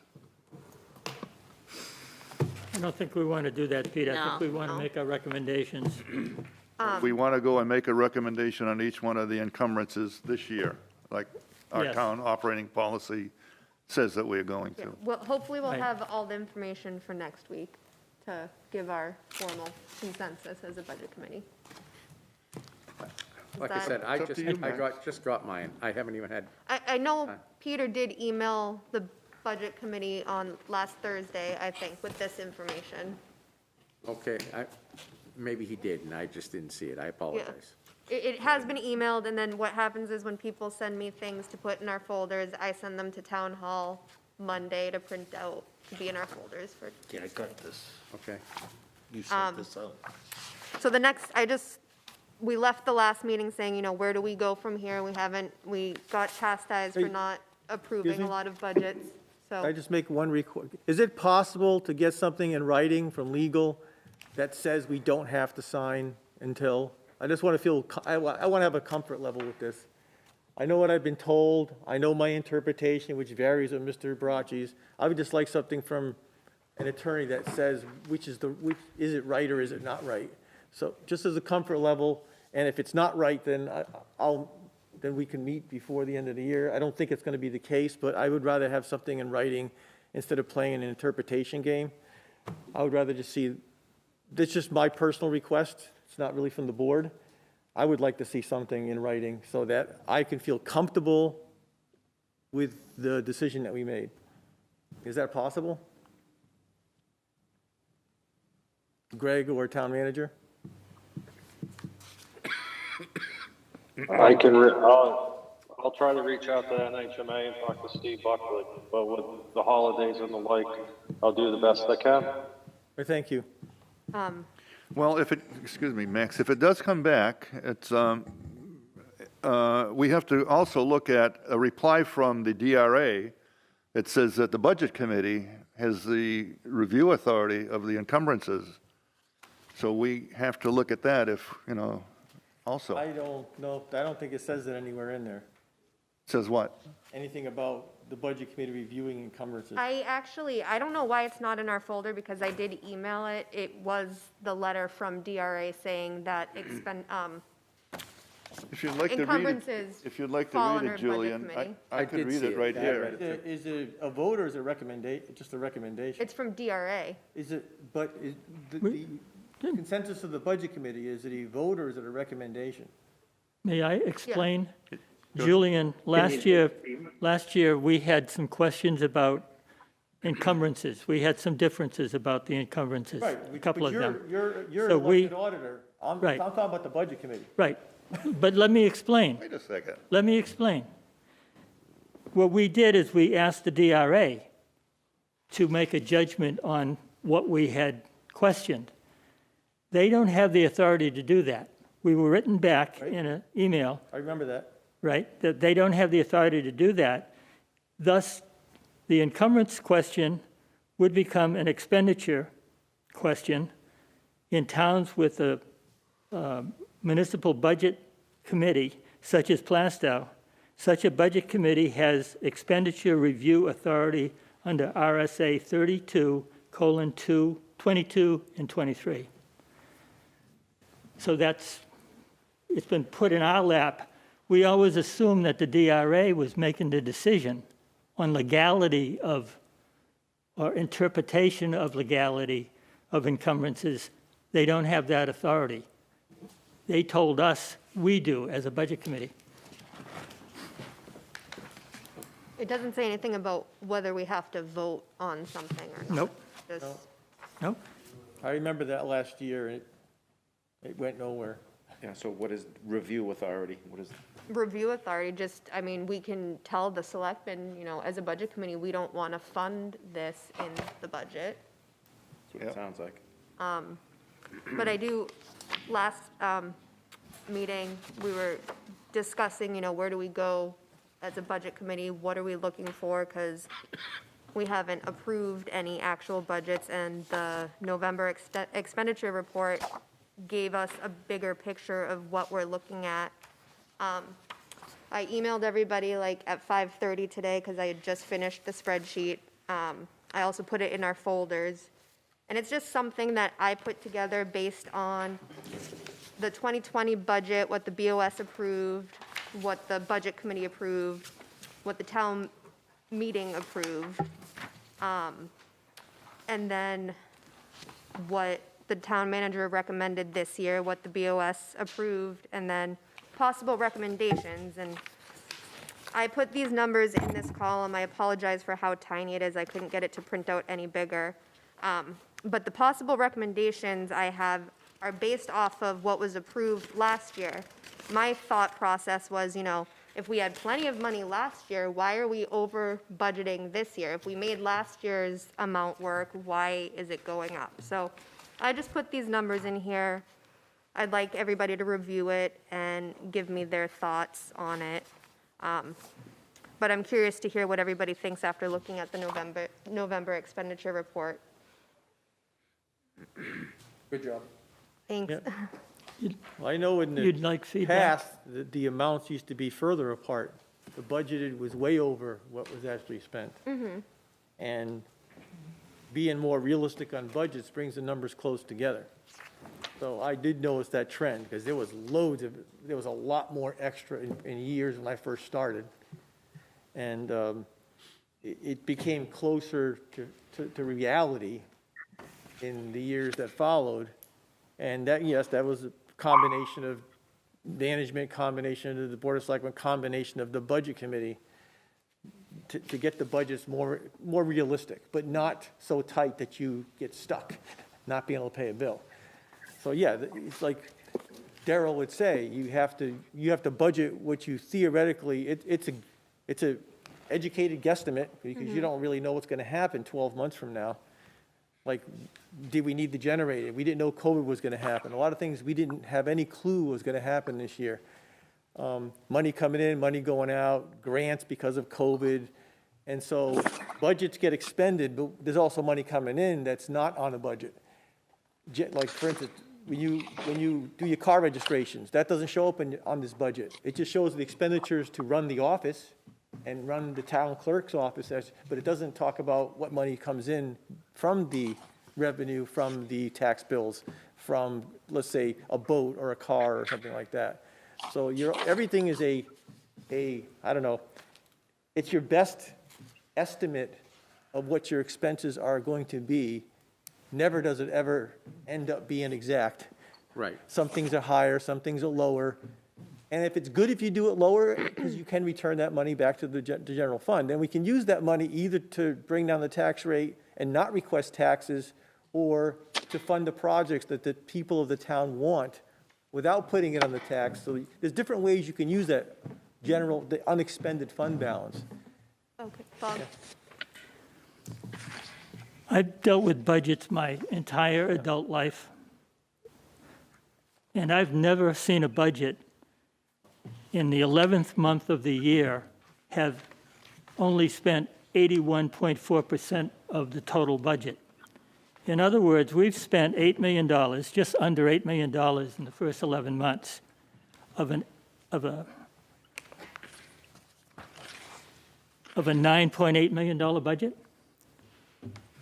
I mean, the average expenditures a month for the first 11 months was $723,485. If you add that into December, even though there's no insurance payment, there's no bond payment, that's already been made, we're still at $1 million in surplus. Right, but what you don't get is, unlike a business and welcome to government, which is a shock when I got involved, government doesn't work like a regular business. And also should. things are seasonal expenditures. For It instance, should. snow plowing and all those things for storms don't happen until December and January. Businesses have snow Sometimes plowing. they happen and sometimes they don't. We don't know. Snow plowing is always a part of our budget. I mean, those are, I just want to, Okay. I get what you're saying. Darrell? I just, like I said, I believe that there always should be some sort of a rainy day fund. You can't live without it. There's too many things that pop up. Yep. But, boy, when you start, and maybe there won't be as much at the end as what I'm seeing here, but if there's over $1 million, that's far in excess of any rainy day fund a town of this size should be having, as far as I'm concerned. Especially, and if it's a great year, fine, but I think this is a year where things aren't great out there, and I think all of us know people that are suffering here in this town, and I run into them all the time, and, you know, they can't do this, or they can't afford that. You know, this is the year, I honestly believe, to try to give as much back as we can. Hopefully, next year, it'll be a whole different ballgame. We can go back to being a little bit more generous as to what we do and how we do it, but I just don't think, ladies and gentlemen, this is the year. Well, Mr. Britton, I totally agree with you. If the budget committee feels that there's that much extra money in the budget, then cut some things, but cut them where they make sense and the numbers add up. Exactly. And that's what I've seen in the past. I've seen people cut certain line items and things because there was some justification for doing it. And that's what the job of this committee is, to do that. Thank you, Julian. But I've only seen one line item cut so far. So I'm just trying to find out when are we actually going to vote on the budget, because I'm getting a little anxious myself, because I know that, you know, just around the corner, we got deliberative session and everything, and we have to deliver something to the public to vote on. Yeah, go ahead. And follow up with, in response to what you said about going line by line, and that's our job. Julian, this is year 6 for me on this committee. I'm done going line by line. I've seen what happens at deliberative session. I've seen what the Board of Selectmen and the town manager can do within lines. In my opinion, it's a complete waste of time. The bottom line is the bottom line. Right? And they're gonna move stuff around where it needs to be. I know sometimes it needs to be moved around. That happens. I understand it. But I'm not gonna scrutinize and be chastised line by line for something that's gonna get thrown in a blender and paid out at the end of the year. Well, the budget committee's final budget is the budget. You Until have the bottom deliberative. line. No, it isn't. Until Board of Selectmen deliberative. cannot, Board of Selectmen's budget is not the final budget. The budget committee's budget Right. by that's town what we've- law is the budget. That's what we've said all You along. have that power. And that's what we said all along, and we delivered a budget last year that was undermined. I'm not going to get into it, but Well- people added money at deliberative. Your fellow Board of Selectmen didn't know that Board of Well- Selectmen members were going to make motions to increase the budget. That's So- deliberative session. I can't do nothing about that. No, but That's the way the law you're is written. saying the Board of Selectmen has their budget and it's different than the budget that we present. So why were they adding to our budget last year? Well, it wasn't me. I wasn't adding to the budget. I know that, Julie. And I can't account, I'm not going to answer for everybody else or the public or anybody else that shows up and says their say and they're sincere and they really believe in what they're saying, because that's what I'm government of the specifically people is. talking about the Board of Selectmen, And that's all. I'm just saying, you have the power to make the budget where you think it is, and you can cross your fingers and hope it sticks. Mm-hmm. That's all you can do. So What I else can you made, do? No, it isn't. I made this spreadsheet, and I'm hoping everybody can take a look at it and understands what I tried to do with it. If you have any questions, please email me, but my hope is, based on what we've gone over and the expenditure report, we'll be able to make amendments or motions for the budgets next week. That's my goal as the chair. Thank you. Pete?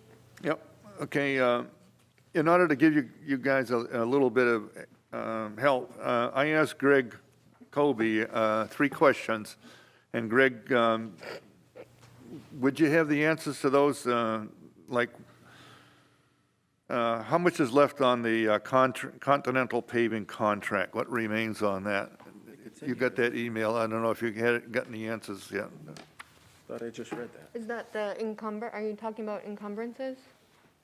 Well, I know what it says for the encumbrances, but I would like to know what's left on the Continental paving contract.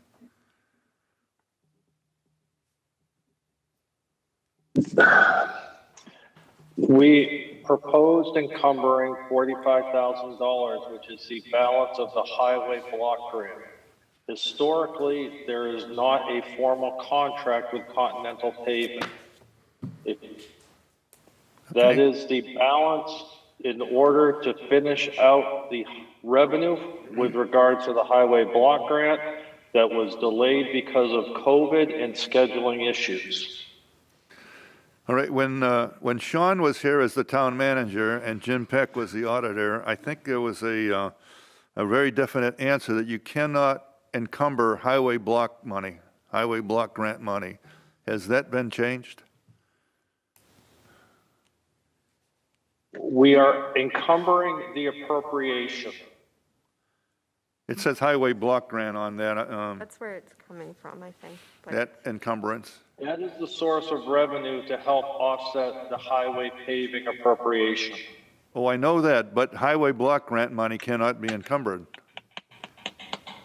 It has to be- We're encumbering the balance of the paving appropriation, Yeah, that makes sense. which does relate to the highway block grant. I think last year, when we went line by line and we went over the paving line, the committee had voted to just leave the paving line, the amount of the highway block grant, but money was added to it at deliberative in addition to the highway block grant. That's right. Okay, so did you have anything else? Because I So wanted you to, had 3 questions. oh, you had 3 Okay, questions. second question, Greg, that I asked was the landfill cap warrant, P 2016 was for $150,000. How much of this warrant has been spent as of the end of this year? It goes to encumbrance number 7. And I can only tell you what we have spent through today, and that was $111,496. If there is ongoing work, I don't know what's going to be spent between now and the end of the year, because it's only December 22nd. So there is no answer for that. Okay. Encumbrance number I 8. I gave you the number as of today, Mr. Bracci, it's 111,000. Right, but encumbrance number 8, it says the solar panels have been funded under P2004. The question is, how much remains unspent on P2004?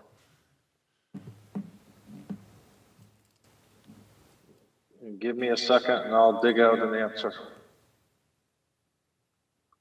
Oh, well, if you don't have it, as far as a question, I think we've gone long We can wait enough. for that answer. We'll keep going. Just for new business, I wanted to thank Julian for requesting the warrant articles be sent to the Budget Committee, the ones that you guys have already voted on. I got an email today at 1 o'clock that had the voter's guide with the warrant articles. Newest changes, I got them at the same time you did. But you were right for requesting that because RSA 32.5, number 2, all purposes and amounts of appropriations to be included in the budget or special warrant articles shall be disclosed or discussed at the final hearing. So that's scheduled for January 12th, so we definitely need them before then. The thing is, Board of Selectmen has voted on most of them, because really the balances in the account, which is really some of the things, the only things that are missing, which we won't know till December 31st. Right. Isn't going to change the vote. No, it's not. It's just our So recommendation. You can So there's- review and look at all the rest of it, you can make your decisions, you can vote. As, I think all but 2, because they're not Right. complete, we've already pretty much voted on. The warrant for the operating budget, you won't be given until after public hearing. Because Exactly. somebody could come to public hearing and say, hey, I want you guys to add this. So last night it made it seem like we were holding you guys up on sending us the warrant articles, and I just wanted to thank you for Right. suggesting that we get them. Well, you're welcome. Does anyone have any old business they want to add?